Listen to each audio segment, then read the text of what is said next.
أجمعين وعلى آله وأصحابه وأهل بيته وقرابته ومن دعا بدعوته واستنى بسنته إلى يوم لقاء ربه. أما بعد.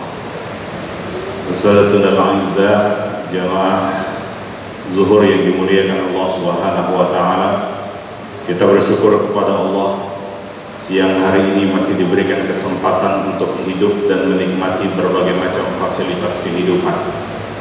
Yang dengan itu akhirnya kita paham sejatinya hidup kita bukanlah untuk hidup. Hidup kita juga bukan menunggu kematian. Tapi hidup dan mati kita semata-mata hanya untuk Sang Pemberi kehidupan. Sebagaimana dalam ikrar yang selalu kita sampaikan di setiap sholat, Qul inna salati wa nusuki wa mahyaya wa mamati lillahi rabbil alamin. Hidup, mati, dan seluruh rangkaian dalam setiap aktivitas kehidupan semata-mata hanya untuk Allah Subhanahu wa ta'ala, yang maka pantas kita terus bermohon kepadanya agar seluruh rangkaian dalam setiap aktivitas kehidupan kita seluruhnya Allah terima dengan penerimaan yang terbaik dan menjadi amalan-amalan terbaik pula saat kita menghadap Allah Subhanahu wa ta'ala.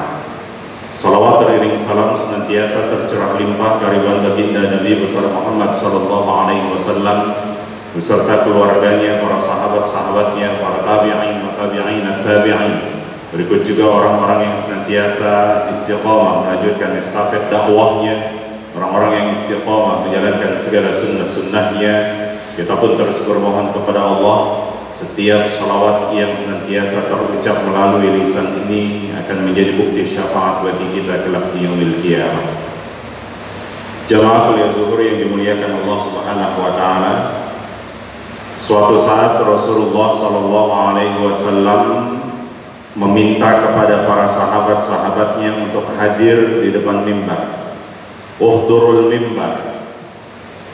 Tatkala mereka semuanya hadir di depan mimbar, falamma irtaqa darajatal ula, Rasulullah naik ke atas mimbar melalui beberapa anak tangganya. Saat beliau naik pada anak tangga pertama, beliau berhenti sejenak, famadda yadayhi ila sama. Madda yamuddu itu diangkat kedua tangan sambil disandingkan antara tangan kanan dengan tangan kiri. Dan ini menjadi syarat dalam hadis riwayat Muslim agar doa kita lebih cepat dikabul oleh Allah Subhanahu wa taala. Tidak lain, syarat pertama adalah diangkat kedua tangan, disandingkan antara tangan kanan dengan tangan kiri kita. Persis seperti ini. Bahkan dalam redaksi hadis riwayat Muslim yang lainnya kita akan dapatkan kadang Rasulullah SAW saat berdoa farafa'a yadayhi, beliau mengangkatnya bahkan lebih tinggi. Seperti ini kadang sampai kelihatan ketiaknya. Dan itu redaksi yang akan kita dapatkan tatkala Rasulullah SAW ziarah ke para syuhada Uhud, dan beliau berdoa sambil mengangkat kedua tangannya lebih tinggi dari posisi beliau saat naik pada anak tangga di mimbarnya. Falamma irtaqa darajatal ula. Ini banyak di antara kita yang menginginkan doa kita lebih cepat dikabul oleh Allah Subhanahu wa taala, tapi malas untuk mengangkat kedua tangan saja. Kadang suka disandarkan hanya sebatas di atas pahanya. Padahal doanya ingin ditolak, doanya ingin dijawab oleh Allah Subhanahu wa taala, tapi sulit untuk mengangkat kedua tangannya. Tatkala beliau naik pada anak tangga pertama, beliau berhenti sejenak mengangkat kedua tangannya, faqala amin. Dan kemudian beliau mengucapkan amin.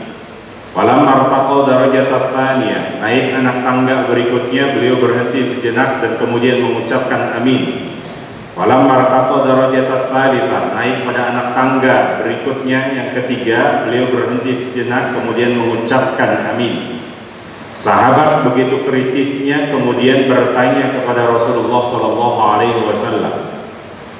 Ini pelajaran penting kedua yang bisa kita ambil, tidak lain adalah jika ada di antara kita yang tidak tahu sesuatu, maka bertanya kepada ahlinya. Karena banyak sekarang Kalau kita hitung-hitung sepanjang pandemi ini mulai banyak bermunculan mujtahid baru.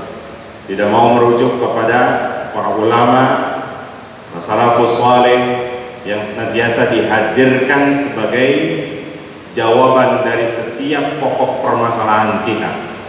Walaupun Rasulullah SAW berwasiat, taraktu fikum amrayni ma in tamassaktum bihima lan tadillu abadan.